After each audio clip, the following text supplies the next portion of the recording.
need to answer during the ceremony? Yes, of course. You have to know every verse of Bhagavad-gītā by memory. Backwards and forwards. Yeah, Bābājī will just say, give me verse 24.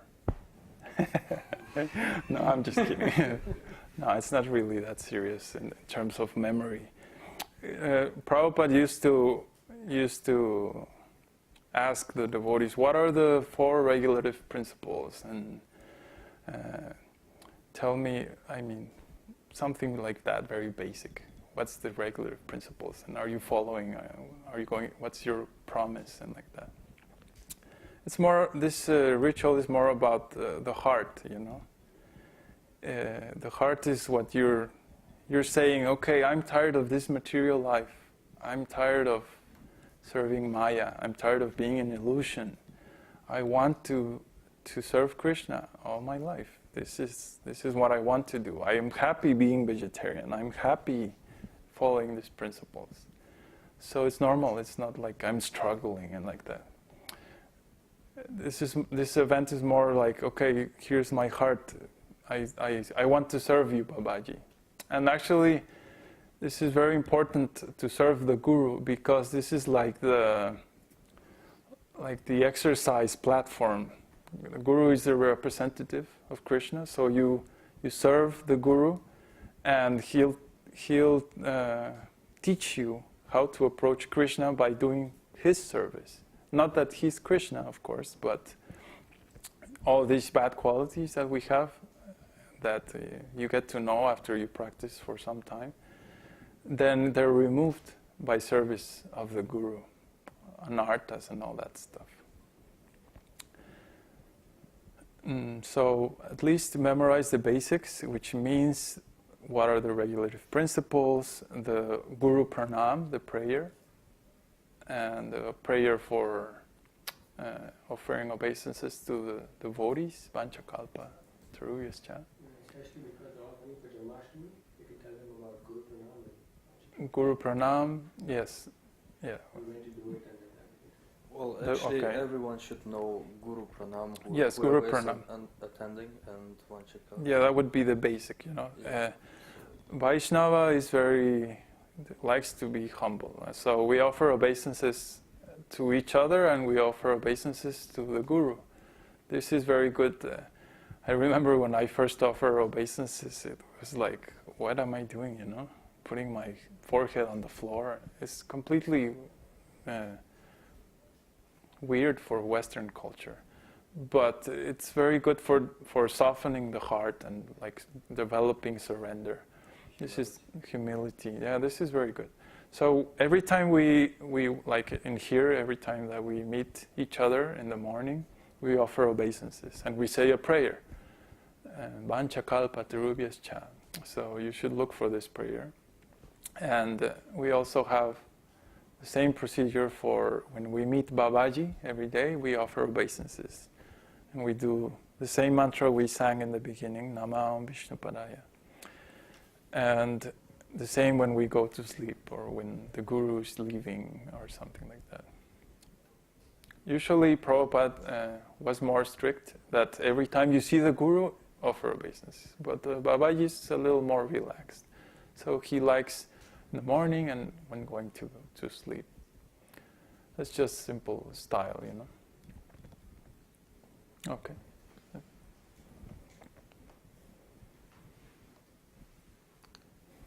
Okay, who's next?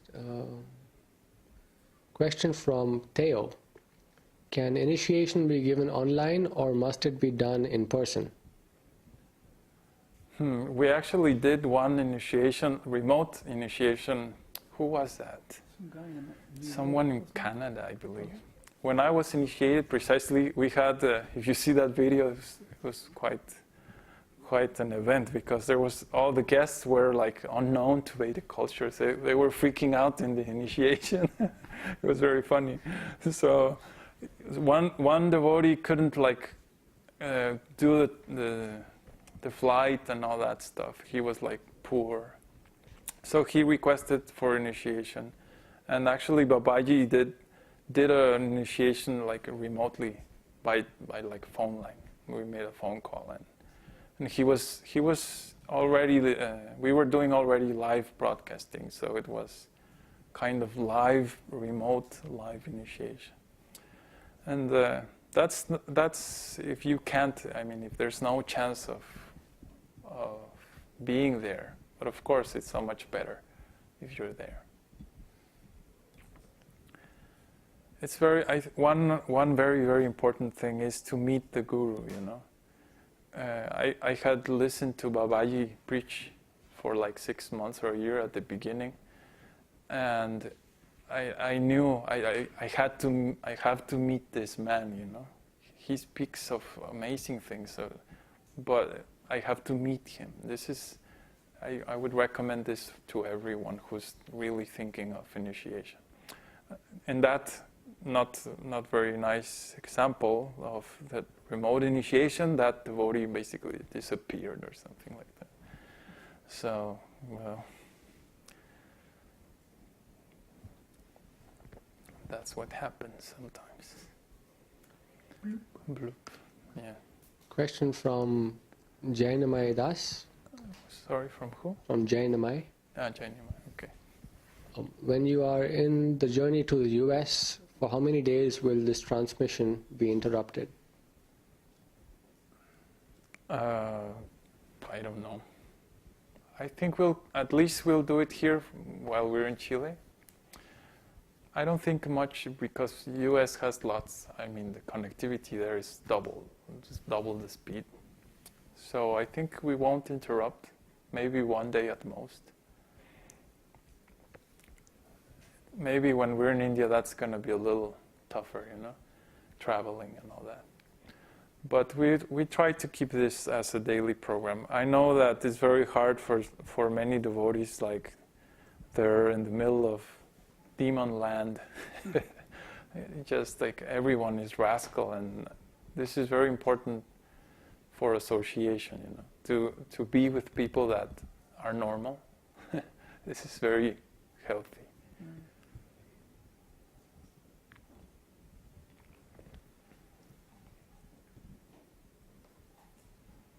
Question from Prasad.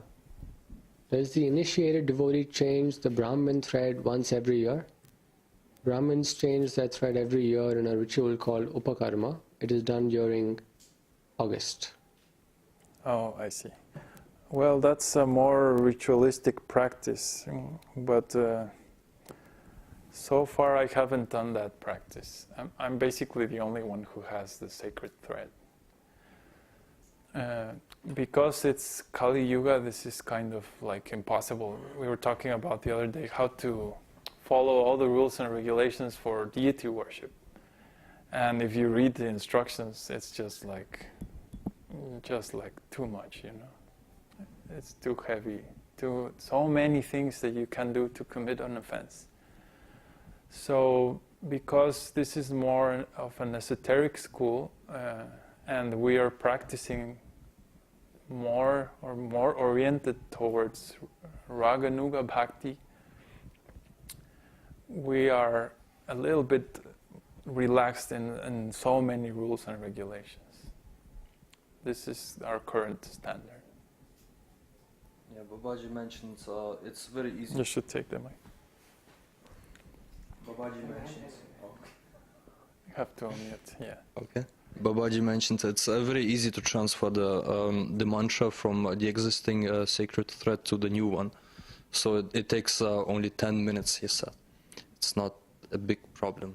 So it doesn't have to be done every year, but once it's time, it's a very easy process. So I asked him once, and that's what he mentioned. Yeah. The essential thing about all this is that rituals are good, and it helps to develop steadiness and attachment to, or the desire to love Krishna. This is good. But ultimately, we want to love Krishna, and this love is the goal. You know, that's what we're aiming for. Regulative devotional service helps to develop the desire to love Krishna. Okay. So next question, please. No more. Okay. So let's chant.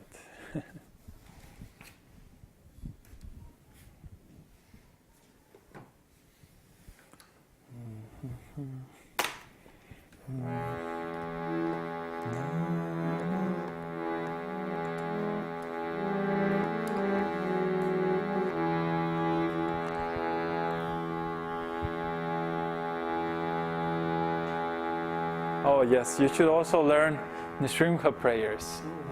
It's very important, yes. This is another required. Okay. Namaste Narasimhaya. Namaste Narasimhaya.